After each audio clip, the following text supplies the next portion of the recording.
O presidente Lula se reuniu hoje pela manhã com o presidente do Senado, Rodrigo Pacheco, para apresentar a proposta em relação ao corte de gastos públicos no governo.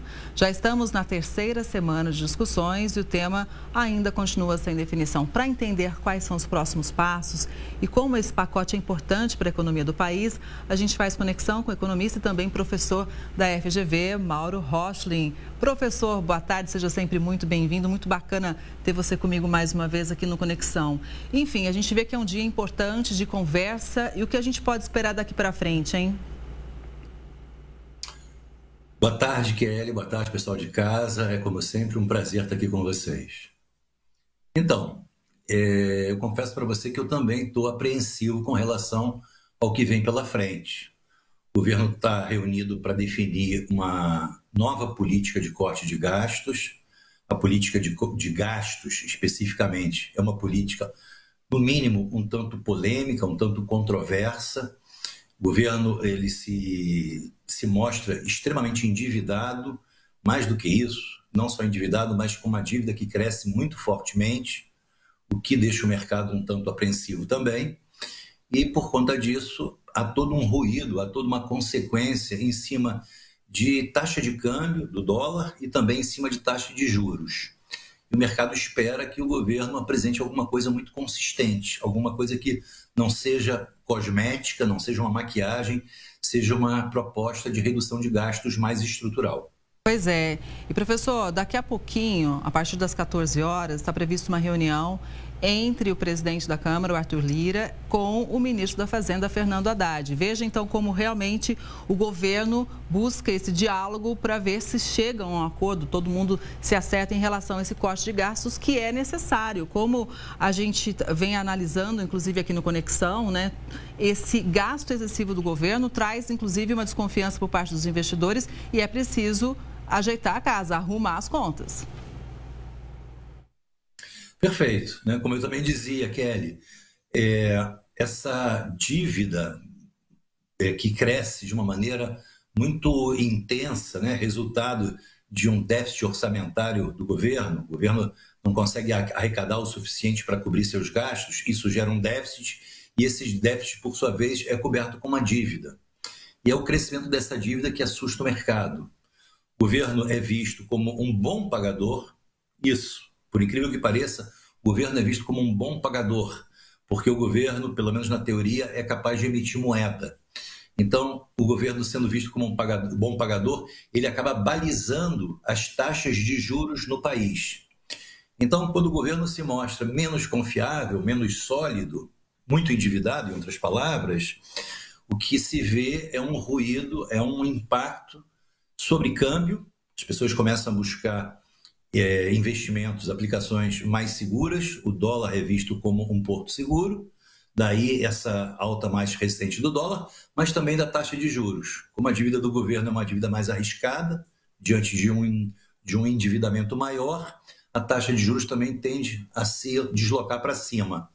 E isso prejudica a todos, porque dólar mais caro significa mais inflação, dólar mais caro significa produto importado mais caro, portanto, mais inflação, e taxa de juros mais alta significa menos crescimento econômico, significa menos emprego.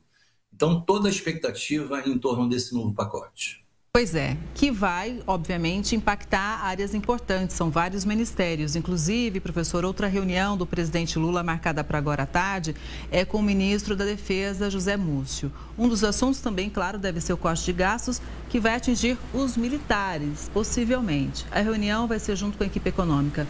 Mais um ministério importante nessa lista, né? A gente mencionou já aqui ontem, inclusive, o Ministério da Saúde, da Educação e agora a Defesa também pode entrar nesses cortes. Pois é, Kelly, a questão é a seguinte, o pessoal de casa entendeu o porquê de estar se mirando, por exemplo, em saúde, em educação, em previdência e agora em defesa. Por que os gastos são pensados a partir desses ministérios, dessas áreas? Exatamente porque essas áreas são aquelas que concentram o maior volume de recursos.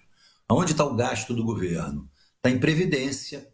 Então, previdência é uma questão fundamental, porque se você tem uma boa parcela do gasto concentrada nesse item, claro que esse item tem que ser, de alguma maneira, tratado também. O segundo item, o segundo programa, o segundo ministério é o Ministério do Desenvolvimento Social.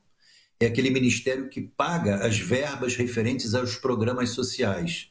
Então, Bolsa Família e outros tipos de benefícios estão dentro dessa conta. Logo depois vem saúde e educação. Esses são os grandes gastos do governo federal. Se você botar um quinto aí, é exatamente a defesa. Então, como esses são os grandes, aspas, gastadores, é aí que tem que se concentrar esse ajuste fiscal.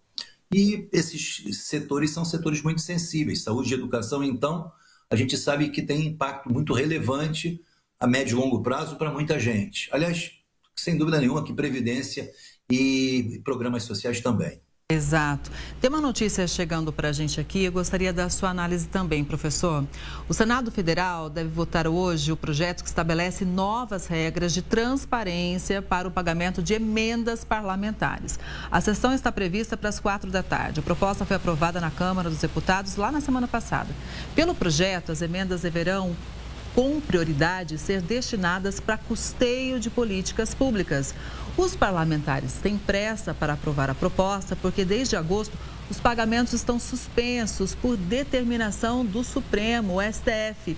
Então, para a gente entender, professor, o que isso significa na prática, hein?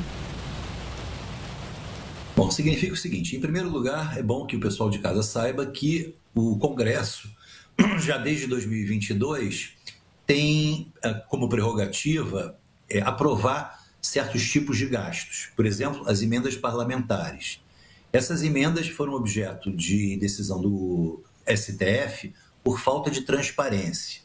Então, o que se discute hoje é um mínimo de racionalidade na definição dessas emendas, porque não só elas não têm transparência, mas elas também não atendem a uma lógica mais conjunta, mais geral.